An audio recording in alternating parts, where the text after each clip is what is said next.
আসসালামু আলাইকুম। আশা করি সবাই ভালো আছেন এবং প্রথম পার্টটি সবাই দেখেছেন। আচ্ছা, এই পার্ট হলো বাংলা টিউটোরিয়ালের পার্ট 2।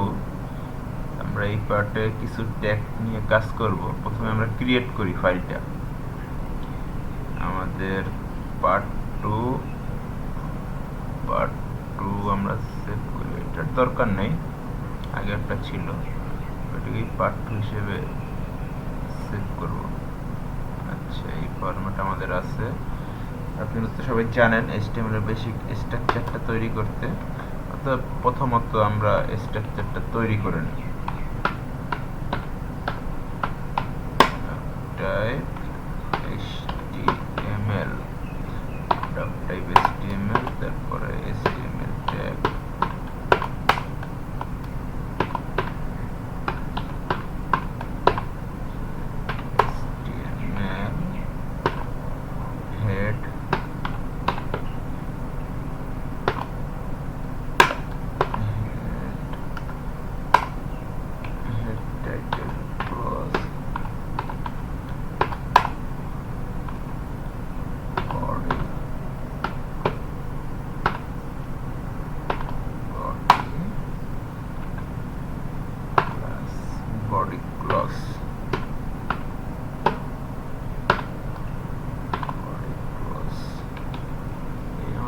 বেসিক HTML স্ট্রাকচারটা তৈরি হয়ে গেছে।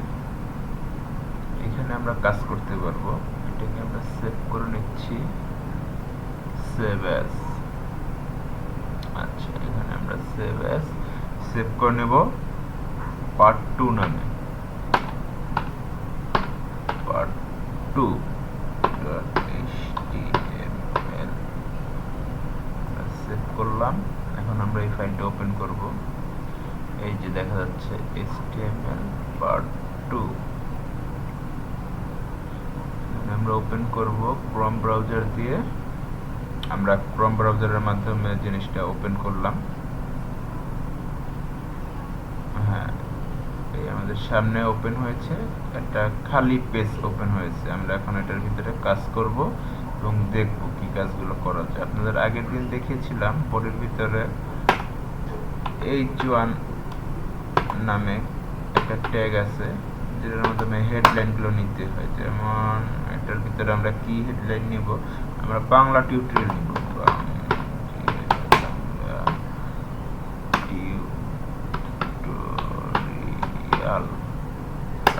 বাংলা টিউটোরিয়াল এটা সেভ দিলাম কন্ট্রোল এস এর মাধ্যমে। এবার আমরা পেজে এসে এইখানে রিফ্রেশ করব। এখানে রিফ্রেশ করলে দেখতে পাচ্ছেন হেডলাইন এসে পড়েছে বাংলা টিউটোরিয়াল। এটা তো আমরা আগের টিউটোরিয়ালেই দেখেছি। আমরা আজকের অন্যান্য কিছু ট্যাগ নিয়ে কাজ করব, যেমন প্যারাগ্রাফ যে ট্যাগটা আছে।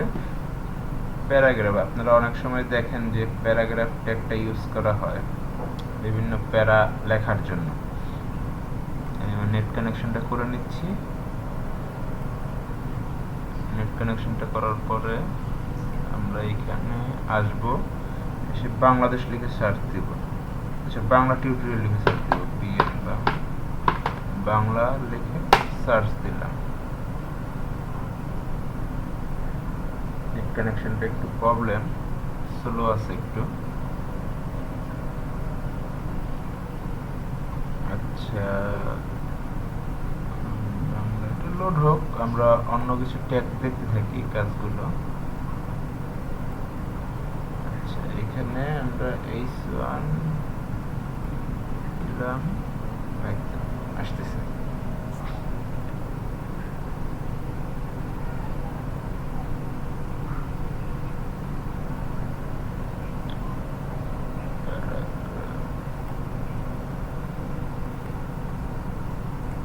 এই যে আমাদের বাংলাদেশ লেখার পর এই বাংলাদেশ উইকিপিডিয়ায় আমরা ঢুকলাম। আচ্ছা, এখান থেকে আমরা এই জাস্ট এইগুলো কপি করে নিব। এই যে এতটুকু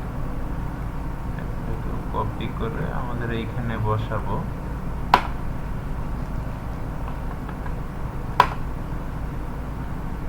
কন্ট্রোল ভি এর মাধ্যমে পেস্ট করলাম। এত বড় লেখা আমরা কিভাবে লিখব দেখি আমরা এটা পেস্ট করার পরে এটা কিভাবে আসলো। আমরা এটা কন্ট্রোল এস দিয়ে সেভ করে কন্ট্রোল এস এর মাধ্যমে সেভ করলাম। আচ্ছা, এখন এখানে রিফ্রেশ করলে দেখতে হবে এই যে এতখানি লেখা এসেছে। আচ্ছা, এই যে বাংলাদেশ লেখা এসেছে। এটা আমরা লিখব হলো সবসময় HTML এর মাধ্যমে, এটা লিখব হলো প্যারাগ্রাফ ট্যাগের মাধ্যমে, পি ট্যাগ, এটাকে বলা হয় প্যারাগ্রাফ ট্যাগ। এই যে পি ট্যাগ, আর পি ট্যাগ ক্লোজ দিব একদম শেষে, লেখার শেষে P tag close.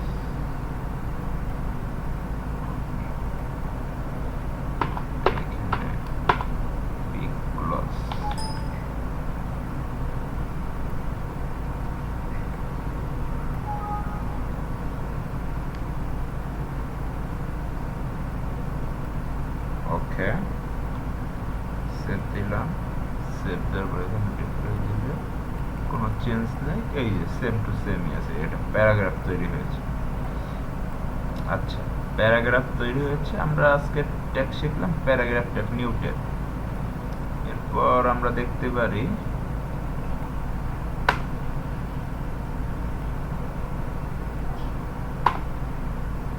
Paragraph tag শেখার পরে আমরা শিখবো এই যে, যেমন দেখা যায় যে সব লাইনগুলো কিন্তু আমি ডিসলাইন করে দিচ্ছি, একটা উপর নিচে করে দিচ্ছি, উপর নিচে উপর নিচে, এই যে উপর নিচে যে লাইনটা করে দিলাম। দেখি আমরা এখানে কন্ট্রোল এস দিয়ে সেভ করি, সেভ করার দেখি কোনো চেঞ্জ আসে নাকি। রিফ্রেশ করার পর দেখতে পাচ্ছেন কোনো চেঞ্জ আসেনি, লেখাটা এখানে কিন্তু উপর নিচে এরকম আছে, কিন্তু এটা কিন্তু ঠিকই প্যারাগ্রাফ আকারেই আছে। অর্থাৎ পি ট্যাগের মাধ্যমে লিখলে প্যারাগ্রাফ হিসেবে সবই ঠিক থাকবে। আচ্ছা, পি ট্যাগের কাজ শেষ। এরপর আমরা দেখব হলো ডিলেট সাবলাইন, সাবটেক্সট। সাবটেক্সট পর টিউটোরিয়ালে দেখাবো আমরা, এখানে দেখাবো আন্ডারলাইন, ডিলেট, বোল্ড, এই তিনটা ট্যাগের কাজ আপনাদের আজকে দেখাবো। আন্ডারলাইনটা কিভাবে ইউজ করে,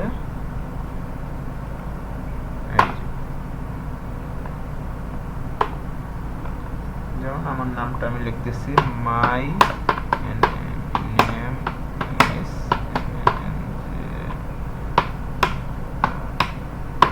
মঞ্জুরুল।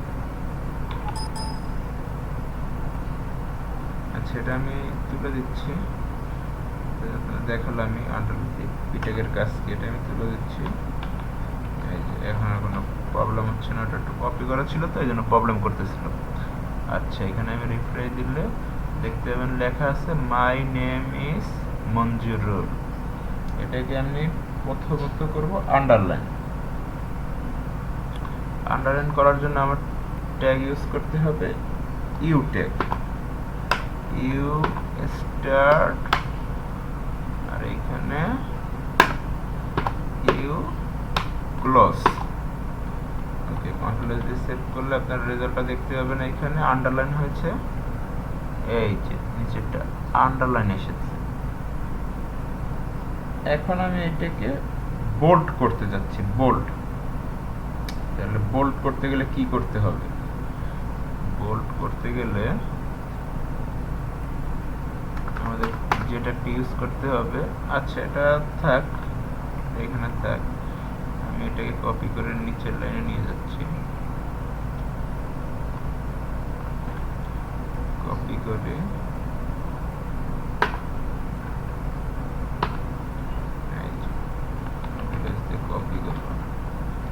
কপি করার পরে এখানে দেখতে পাচ্ছি এই যে পাশাপাশি হয়েছে, পাশাপাশি হয়েছে, এটা আমরা লাইন ব্রেক। আচ্ছা, আপনাদের আরেকটা ট্যাগের কাজ দেখাচ্ছে লাইন ব্রেক। লাইন ব্রেকটা কিভাবে করে, যে এটা পাশাপাশি না দিয়ে আমি এটা নিচেও তো আনতে পারতাম, নিচে কিভাবে আনবো, সেই জন্য এখানে একটা ট্যাগ ইউজ করতে হবে। ট্যাগটার নাম হলো বিআর, এটা হলো সিঙ্গেল ট্যাগ, বিআর। আর সিঙ্গেল ট্যাগগুলো ক্লোজিং হয় শেষে, একবারে ক্লোজিং হয় শেষে।